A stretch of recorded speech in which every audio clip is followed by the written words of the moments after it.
Hello, everyone, and welcome back to Shouting into the Void with myself, Connor, and my good friend Liam, where we spend, it seems to be exactly 40 minutes discussing Doctor Who. Every week we look at a new episode of the modern Doctor Who from 2005, going in chronological order. And today we're on episode 10, Yeah. The Doctor Dances, which, if you didn't see last week, is a part two. So last week's episode, The Empty Child, so it ended on a cliffhanger of the Doctor, Jack and Rose trapped, surrounded by the alien. Our secondary character, Nancy, also trapped by the alien.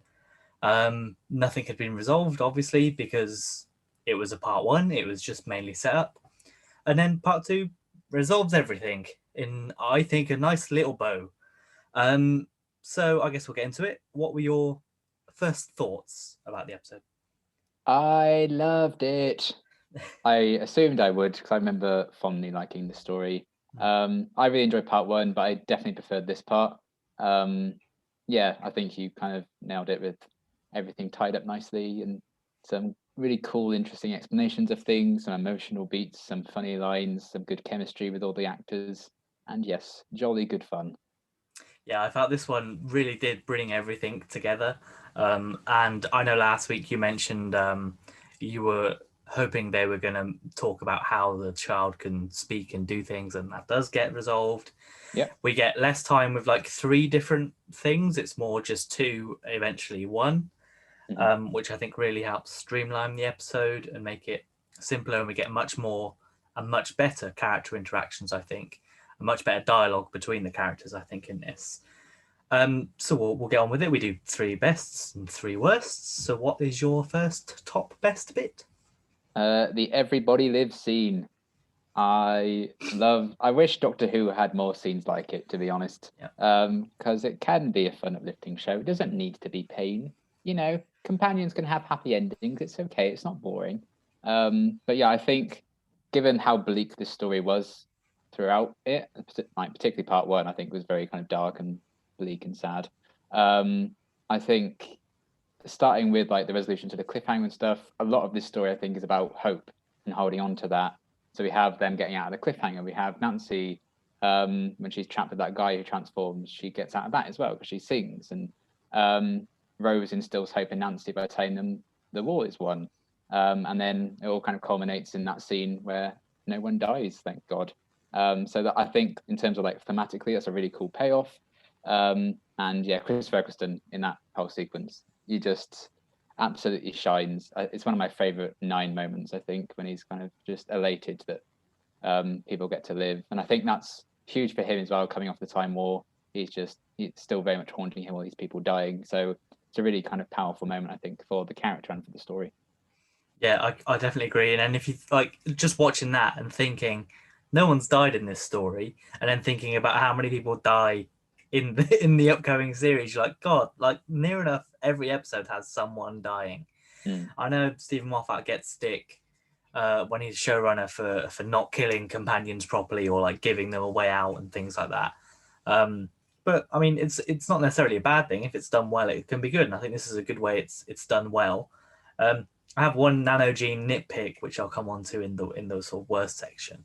Mm-hmm. But that's besides the point. On my best bits, I do have in caps "Everybody Lives," just because from that sort of moment on to even the end of the episode when he's dancing around the TARDIS, this is a different version of the Doctor. You see him progress now, and you Yeah. kind of see the sort of foundation of what the 10th Doctor will become, more happier and more sort of joyful.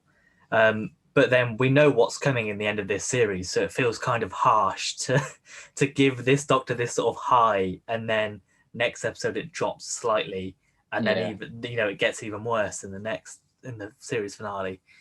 But yeah, that was on one of my points. Just Chris Ferguson throughout this whole episode again, really solid. Um, How much exposition he had to kind of do, but he yeah, still just sells it really yeah, well. especially in that scene around that crashed bomb. Like this episode is basically set in three locations: the hospital, the bomb site, and then a tiny bit in a house. And that's it. That's really all you get from this. Mm. And the way they sort of use dialogue to progress the story more rather than just intense action scenes. I thought, it shows the quality of writing that Stephen Moffat has, even if sometimes it can be too much explanation. If it still needs to be said and it makes sense, then it's fine. Yeah. And this whole sequence, he easily explains everything that's going on and how everything works and why everything is going to be fine, which is good. Yes. My first best bit is you touched on it a minute ago, the cliffhanger resolution. I just think it's one of the best, if not the best, cliffhanger resolution we've ever had in the show. Yeah, it's one of my favorite lines is the thing about his final words. What they did in Yeah. terrifying. That's so funny. Yeah. It's it because like you end the past episode just with this. You've seen what happens if these things touch you. Literally, like in 2 scenes before they're trapped, you see what happens, and so you feel the fear. And you're like, oh my god, how are they going to get out? Are they going to just have to jump out the window? They just have to try and push and not get touched. But no, he just tells them to go to their room, which makes sense because it's all based off the mind of the child. Yeah. It shows like the intelligence of the Doctor. Like he still barely knows what's going on with these things, but he still understands enough and works out enough that he assumes that might work. Yeah, he's seen enough in his 900 years to just think, well, it might happen. I've got nothing else to lose, which is again why he says, "Oh, I'm so glad that worked," because it's literally a case of, right, I've got one shot at this. If it works, brilliant. We're all gonna live. If it doesn't, oh well. And it's a very clever way of getting the child back to the hospital so they can have that confrontation. Yeah. My only criticism of that is like, how why is it? Do they have a hive mind? Is that how it works? Is like the child like the queen bee, and then the rest of the drones? But then if the drones are told, why isn't the queen override? But that's again, and we touched on it sort of last, and it'll be in my words. It's an issue of style over substance, where it looks good and it's a great scene, but when you think about it too much, you might think, but why does he leave? I get the people in the room, but why? But either way, it doesn't take away from it. It's just one of the best things I've in the show, I think. Yeah. Especially like when you think of two-parters and this, if you think of this series specifically, the only two-parter we've had with the Slovene, the way they got out of that was kind of a similar situation where he zapped the Slovene and it affected all the Slovene. Ironically, we said that was not a great cliffhanger resolution. But this one feels more realistic. It feels like that's actually what would happen in that situation. There's more of an intelligence to this one than just haha Sparky. Yeah, exactly. But what can you do? Not every cliffhanger is going to be as good as this one. So we've picked with cliffhangers, so we shouldn't expect anything else. No, never again. Never mind. So what's your second best bit? The child. Again. I thought he could turn to be a really interesting, creepy threat.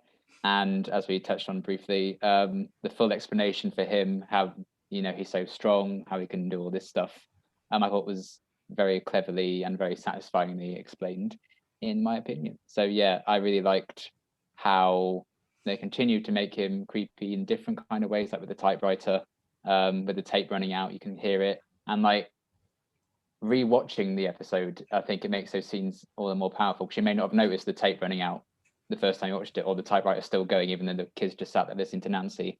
So yeah, another really cool threat. And I mean, the fact that he just has this army around him is fine, but that kind of just needs must to up the stakes, I guess. But the child himself, I thought was really cool. Yeah, I mean, my second best bit is that this episode, I felt there were genuine attempts to be spooky, rather than just we'll just throw that in there and it doesn't matter what the repercussion is. This one kind of feels more real, with the tape recorder. And every time I watch this episode, I always make a point of listening out to it because I never heard it the first time. Yeah. And it is genuinely creepy. Like when they're just focusing on like the Doctor's face for that bit, and he's like, "Oh no, I just sent him to his room," and they turn around and he's there. It's like, oh my god! Such a great voice performance by whoever does that. Exactly. I wish I'm here. Can't you see me? I doubt it's the actual child. It might be. But I think there's a separate credit. I don't think it's the actual kid. That would make sense because when the mask is removed, that child doesn't speak. So yeah. But yeah, so the tape recorder and the typewriter when he's typing away, and because they're both sounds that you recognize happening, And the way they sort of use that sound design to create the intense spookiness of it all is good. And then they also explain how he can do that. I remember writing it in my notes multiple times. How can he do this? And then later on going, oh, he can do it like this, because they do explain it. Like the Omnicast, or whatever it's called, that Jack just so happens to be able to use from his ship to speak to the Doctor and Rose in the room from the speaker. That explains how the child can use the TARDIS phone, can use the radios. And then later on, when they say, oh, how can he break down the wall? How can he shut the doors and things? It's because the warship's equipped him with all this weaponry that means he can do it like that. I'm glad that we get those explanations and not just oh, he's an alien, that's how they can do it. Yeah, and I really enjoyed that because I genuinely had forgotten how they explained it. So I was like, oh, yeah, that's really clever. Yeah, exactly. But yeah, and I just think it just adds, not knowing how he can do that, I think adds to how spooky it is. And then finally sort of realizing it, as with sort of every horror film, it's always a case of your confusion out of what's going on is your fear of the unknown is what's scary, not necessarily the thing itself. Yeah. So what's your third best? The trio of the Doctor, Rose, and Jack. I thought they all had some pretty cool moments, like Rose shooting out the floor beneath them, the banana stuff. I'm like, yeah, I was there once. Then Jack kind of teleporting them, they didn't realize, and then them switching that back on him at the end when they saved him. All of that. I think the chemistry is just kind of instant between the three of them, even if the Doctor and Jack aren't on the best of terms for most of the episode. Maybe it's just because we know where that goes a bit, and particularly the next episode, I very much enjoy that. So in hindsight, I'm like, oh yeah, those three were great together. But I do think it works right from the off, and you can kind of see why Jack would stick around. So everything with those three, I think, was really, really good. Yeah, I think, and I've always thought this is, this is my top tier TARDIS team is Jack, Rose, and the Ninth Doctor. Even when Mickey comes in the next episode, I think that just elevates it further. Yeah. But in this episode, everyone sort of bounces off easily. There's a lot of chemistry, even right from the start, where Jack's explaining how his con works. The Doctor's not sort of there at that point to be like, oh my God, how could you have done this? He's like, how did you do this? He's genuinely curious. And then obviously he flips on him because obviously it's a bad thing. Or it's not a bad thing that he's done it. It's a bad thing what's happened. Yeah. So if this, if the Nanogenes hadn't escaped, then Jack's con, the Doctor probably wouldn't have had a problem with, because it's, it's not a big world-ending thing, but because of what happened, he does. And then he still chooses to save him. It's not like Rose said, save him. It's like, what's going to happen to Jack? Next thing you know, they pick him up. So it shows that the Doctor clearly likes Jack. And even the fact when they're dancing at the end and Rose is like, I thought Jack might have won this dance. And he's like, yes, Rose, but who wins? Jack's face at that bit is so funny. Yeah, I love it. I love the chemistry between all three of them. Yeah. I'm gutted we only get like these 4 or 5 episodes with them. I know there's plenty of books around which has all 3 of them in, and I've read a few bits of a few of them, and that chemistry is still there in the books. But I'd just love to have more of this 3. And one of the highlights of this is when they're walking onto like the bomb site and that music plays up. And I was like, that's such a cool entrance. I love the music. I just love the style. I was like, oh. When Rose gets all set up to like flirt with that guy, it's like, it's not your time. Yeah, and that. That'll partly come into my worst bits because I have a slight nitpick about some things in this episode. But when the Doctor's like, "Yep, you go across the universe and you dance," I was like, "Yeah, that makes sense," especially because of what we know of Jack and what eventually happens with Jack and Torchwood and everything. It is some decent kind of character stuff with him as well. Like you do feel like he had a bit of an arc, and the missing 2 years is also very interesting kind of reason for why he's just become a con man. He's not just like, I'm in it for the money. There's more to it, which is good because a lot of villains this season have just been about the money. Yeah, and even so, there's not necessarily a villain in this episode, like it was last week. I mean, you guess the zombies could be a villain, but it's not their fault. They're not doing it for bad purposes. Jack's not really the villain because he didn't do it for bad purposes, or bad purposes as in killing people, not necessarily robbing people of money, but killing people. So there's still not really a villain in this, which is a unique concept and a interesting one to put in the first series, although it is masked slightly by the masked zombies. um, but yeah, so I think that's really my fix up. Everybody Lives is my other one of my last best. But I guess also the reveal of Nancy being the mum. Yeah. I thought especially that the doctors, when he worked it out, when everyone was saying mummy, I thought was cool. And just even the acting of the moment when she's like, no, I am your mum. I will always be your mummy. I'm just like, that's very emotional. I imagine that hits hard home for a lot of people and a lot of mothers, especially, I would imagine. Especially coming up to Mother's Day. Yes, which is actually tomorrow, which will be day of release. But yeah, and even Nancy in this episode, I thought was excellent again. Especially that scene in the house. Right at the start. When and I wrote this down, she used, like, in the last episode, the kids are all like, oh, but he didn't pay for it, whatever, and she's like, shut up, don't say bad things. But then she uses that argument on him when she's cornered. I'm like, that's just sneaky but good. And like singing to get that guy to fall asleep in his Transformers, again, very clever. And it's sort of everything that she does sort of sows the seeds to reveal that she's actually the mother, taking care of the kids, singing the lullabies, saying that she won't always be there to care for them and kind of that kind of thing. It could have been very EastEnders, but I think they made it work. Yeah, definitely. Did you have any other best bits? That's pretty much it, I think. Yeah, fair enough. So on to the sort of negatives. I mentioned sort of one of mine. Is this episode too horny?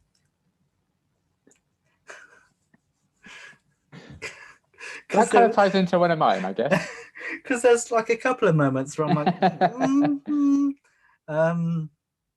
obviously the bit with the whole scene where they're like, oh yeah, the whole point of the human race is to go out and mix with other species. I was like, that's a cool thing to sort of suggest. But it's still, and there was another bit which I can't remember where I've put. But it just felt a little bit too obvious, I guess, at times. And too, but again, it wasn't, if I was a kid, I wouldn't have noticed it. No. It would not have clocked with me, and it probably didn't clock with me when I was a kid and watching it.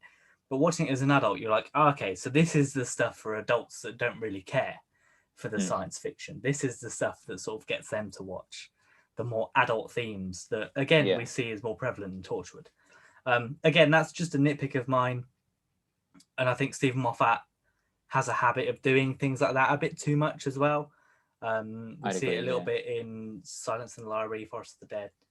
And his as a showrunner as well, we see it a little bit too much with Matt Smith's Doctor, I think. But everyone has a writing style, so it is what it is, isn't it? You can't really change it. It doesn't necessarily take away from the episode. No. It's just something I thought when I was watching it and thought, sometimes feels a bit off. Yeah. But never mind. So what was your first worst aspect then? Well, this is actually my second, but it's basically yours just then. I did feel like the dancing talk, while good and kind of entertaining, it felt a bit out of place in this story. I was like, a child has died. There's a plague going around. Why are you dancing and talking about having sex with everything and everyone?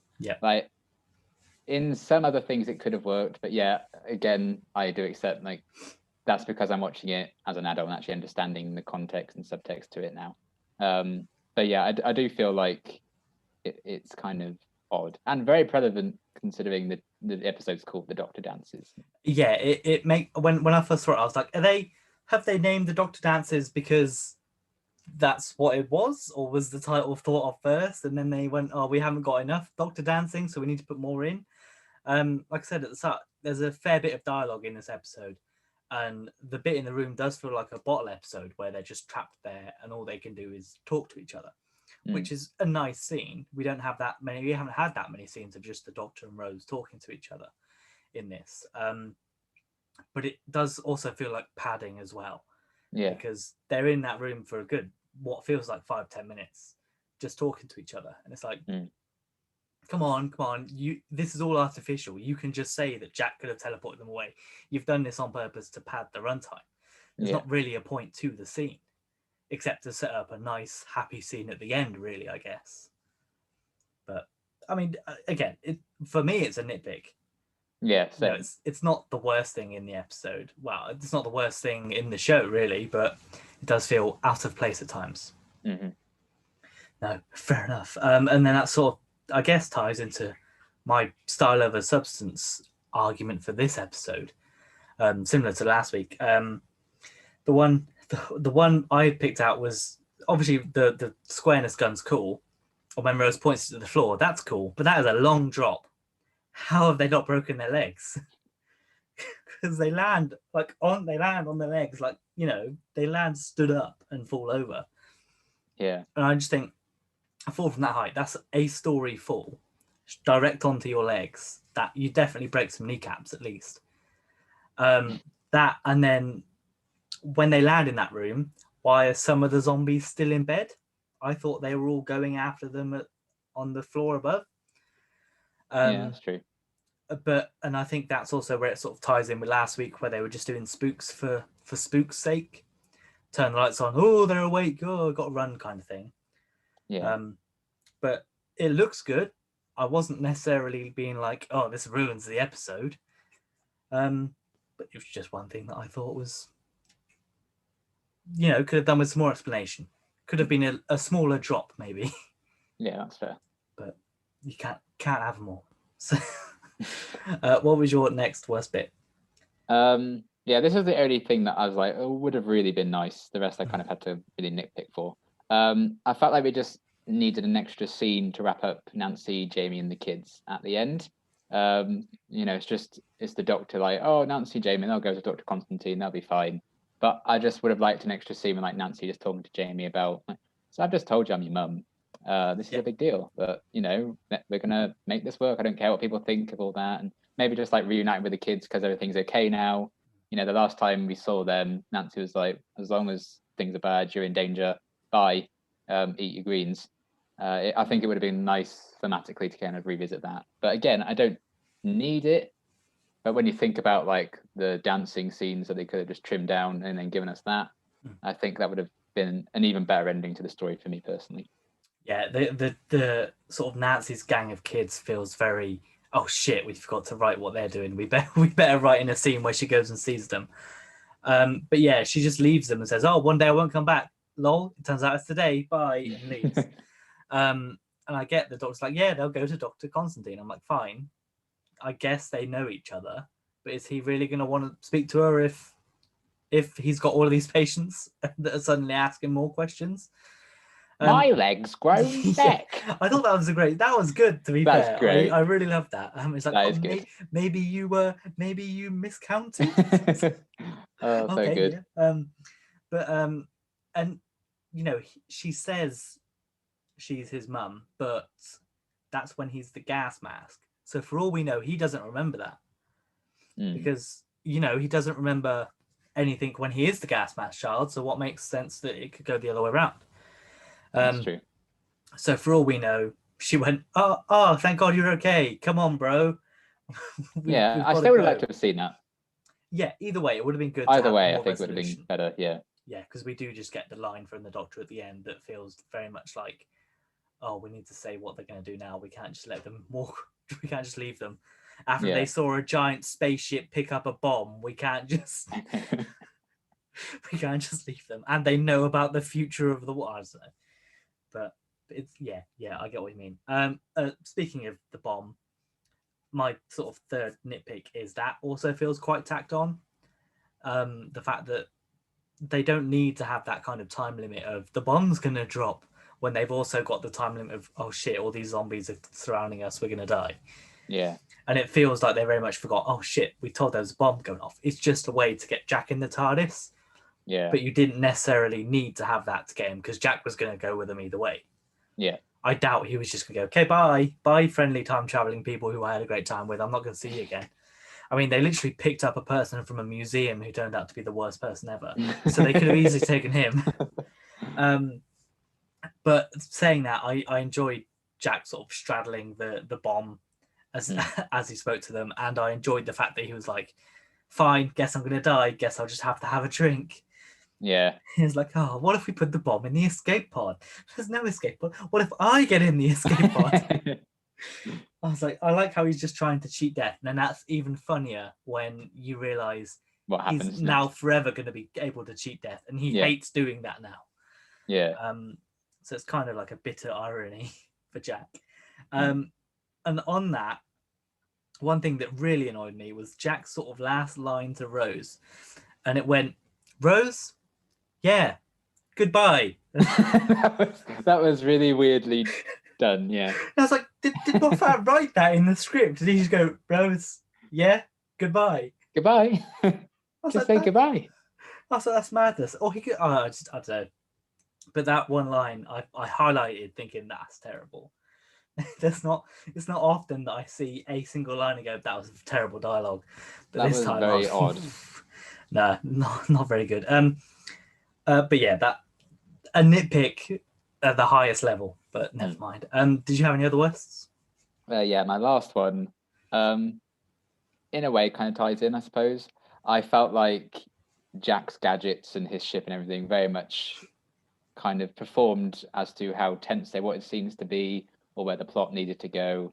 You know, oh, my gun from the 52nd century runs out of battery. Yeah. Oh dear, never mind.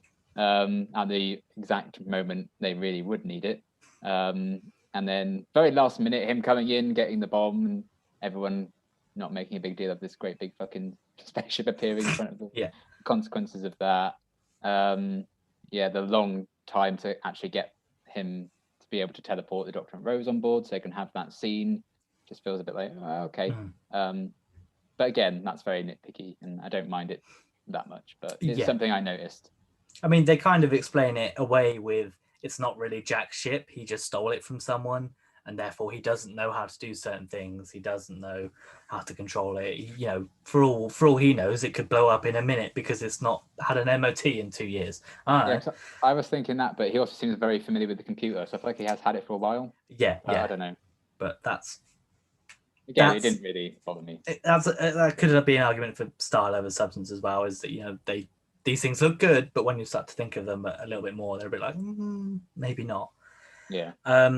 But yeah, I think overall, another nitpick for myself. Nancy's age.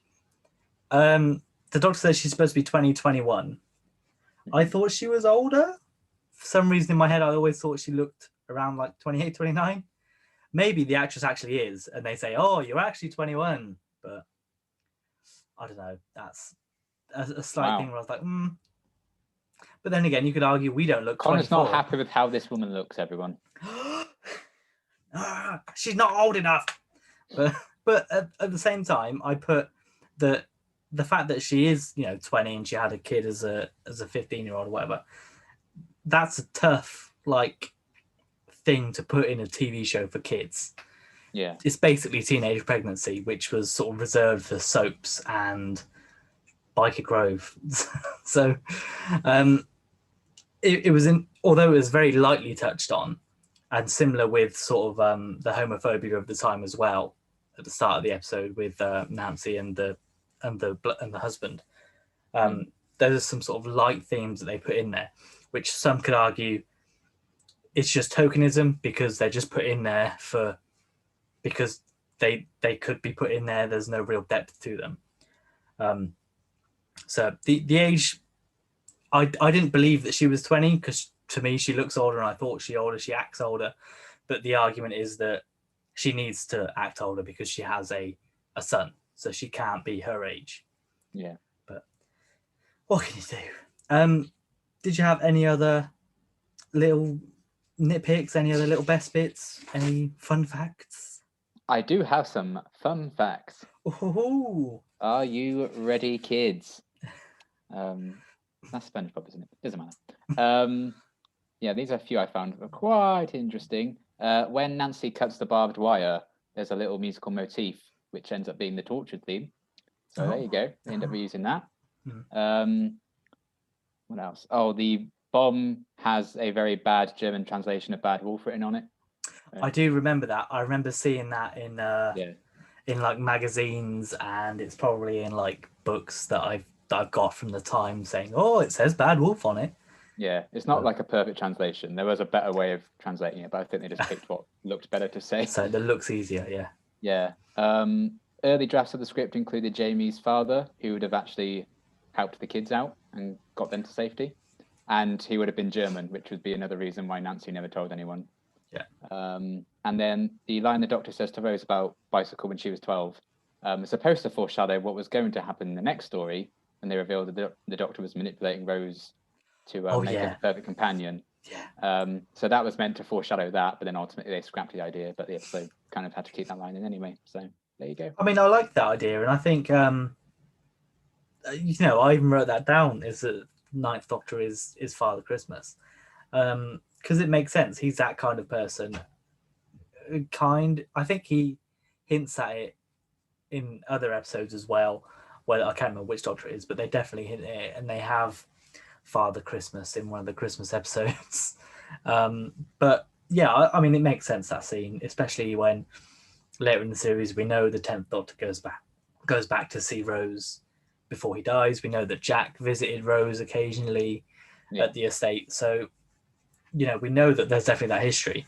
I absolutely hate the idea that would have originally been for next episode. I just think it would have been the worst thing with especially when this is the first series and turns out the Doctor's actually a creepy weirdo. It would have been weird, especially that right before the finale. But I guess they needed to have Jack on board by that point, so he could be the one to find it out. But yeah, it's fine. I much prefer the episode that we've got coming. Was there anything else? Any other points? Any other additions? I believe that's everything. But what an episode, I would say. Yes. Well, that brings me on to my next point. What will you rate it? I've gone for 9.5. Whoa! Yeah, it's a whole 1 point more than the first part. Overall, a 9 out of 10 for this story. Absolute banger. Oh, very nice. Yeah, I was really satisfied with all the emotional conclusions, the thematic conclusions. I like the idea of Hope running through it. The performances are great. The characters were great. The villains were great. Great. Okay. And I'm sure. You give it, Connor? I was torn between this because I was like, it's good. It's better than the first episode. But I was like, is it going to be as high as the highest episode I've done this series already? And I don't think for me it is. So for me, it's going to sit as an 8, which is nice. a 1.5 less than you. What did you give part 1? 7.5, I think. 7.5, yeah. Okay, a little bit better. So it is definitely better. And again, if I don't know, it's weird because it's a 2-parter. You've also got to think about how it played in with the last episode. But again, I think I'd rather watch. I think Dalek's the highest rated episode I've given. I'd rather watch that again than this one. So I was like, well, out of the two, which would I prefer rewatching? That's fair. And although I like this one, you still need to watch the previous episode, I think, more than to get this one. So that also weighs it down a little bit, because if a two-parter has one half terrible, it's always, I think, going to drag both down, because no matter what happens, if the setup or the conclusion isn't as good as the other one, then you're going to be disappointed either way. Yeah. So unfortunately, and I'm speaking like they're terrible episodes. These are not terrible episodes. In no means are these. In no way are these horrible. But for me, I just don't think, and I'm trying to think like overall where would it go? Because if I was to rate everything like individually, I'm sure everything would be like 8 and 9s. But then if I'm thinking, wow, did I prefer it to this or this? It sort of has to fit in that string, I guess. Yeah, that's fair. But as I mentioned last week, this isn't a bad episode. It's better than last week's. It's a good episode, borderline great. And as I said, not every episode has to be 10 out of 10 or 9 out of 10. If you don't like an episode of Doctor Who, you don't have to be annoyed that other people like an episode of Doctor Who. Yeah, I love some episodes people hate. I'm like, on some episodes people love. Like, Go in the Fireplace, come at me. We'll get to it. Yeah, well, that's it. And then even as time goes on, people's opinions of episodes change. We've seen that a lot with sort of the 10th Doctor's, some of his episodes, especially End of Time, his last ones. Like public opinion seems to have swayed massively. I say public opinion. The circles that we're in seems to have swayed the other way for them. but I don't think I've swayed it at all when I've rewatched an episode so far. I think everything's been as I remembered. We'll see, because next week we're coming on to, I think, my favourite ever episode, which is a big stake for Series 1. This is your favourite ever? In episode 11 of Series 1. The show peaked for me here. The show peaked in 2005, 16 years ago. But yes, next week is Boomtown, which sees Rose, Jack, and the Doctor meet up with Mickey in Cardiff because the TARDIS has to refuel, basically. And they run into a Slovene. If you know those big farty things from earlier this series. Oh, good. Back. So, I mean, I love this episode. What are your, before rewatching it, what are your thoughts? I love this episode. I think out of all of Series 1, it's the one I've rewatched the most. Like whenever I was in the mood to like watch Doctor Who, I put Boomtown on. I always remember watching it in my room, just having an absolute ball. There's something very special about it. Maybe I'll work out what it is when I watch it again and really think about it. But yeah, it's such a riot. I love it. I expect I will love it still. It's a very strange one as well, because we've made multiple trips to Cardiff in the past, and it's just so strange when you go there because it's literally like an hour away for us. We'll be like, oh, this is where this happened, and this is where this happened, and this is where the rift opened, and this is where Torchwood is, and this is where they had. And every time I see like that cafe on the pier, I'm like, that's where they did the scene with and everyone was naked kind of thing. Yeah, I've had dinner in the restaurant where the Doctor and Celine go for dinner in the next episode. And so there's the Doctor Who. Oh no. Oh. And yes, that's part of the reason why the Doctor Who experience was there. Maybe we'll do a whole episode recounting our memories of the Doctor Who experience. Oh, we should like go through all the footage and pictures we have of when we went. That'd be great, to be fair. Story time. Yeah. The day we met in person for the first time. Oh, we've been there twice. Yeah, we've been there a couple of times since. But yes, next week I'm excited to watch. I'm gonna stop myself watching it right after this because I want to be fresh before next week. But yeah, if you want to see that, obviously stick around, subscribe at the bottom. I forgot to say it at the start of the episode again, but clearly people keep coming to the end because somebody did mention after we spoke about did Jack kill a child, they did point out that Jack did not kill a child, and to be fair, he didn't kill the child. We stand corrected. He hasn't killed one yet. Not yet. He will kill a child, but not yet. He'll kill a child in, well, what? When did 5 years time? When did it? 2010, wasn't it? I think it was 9. 2009, I think. During the because it was the year of the specials. Yeah. Yes, but that's a tale for another time that maybe we'll come on to because it's probably some of the darkest Doctor Who the Doctor Who universe has ever gone. And some of the best. Yes, definitely. But yeah, if you enjoyed this, by all means subscribe. Go back and watch the previous ones. If you do go back and watch the previous ones, I apologize for the audio quality. Well, I think we fixed that now. If you liked the episode, tell us why you liked it. Tell us what you didn't like. Why do you disagree with Liam? Why do you disagree with myself? Do you even disagree with us at all? How old do you think Nancy looks? Yeah. How old do you think? Do you think that child could actually act? But yeah, let us know. Leave the likes, leave dislikes, leave comments, subscribe, notify, whatever the hell you want. Either way, we're going to be back here next week because we have nothing else to do during quarantine. So who knows? That's all from us, I guess. If you want to see more of Liam, his channel will be below as well, along with both of our Twitter accounts, where you can relive Liam's terrible night of alcohol yesterday. Makes for excellent reading. And it's just me crying over football. So what more could you want? Nothing more. Exactly. But with that being said, we will leave you now and we'll see you next week. Bye. Bye. I've just remembered. What? I can dance. Actually, Doctor, I thought Jack might like this dance. I'm sure he would, Rose. I'm absolutely certain. Well, who win?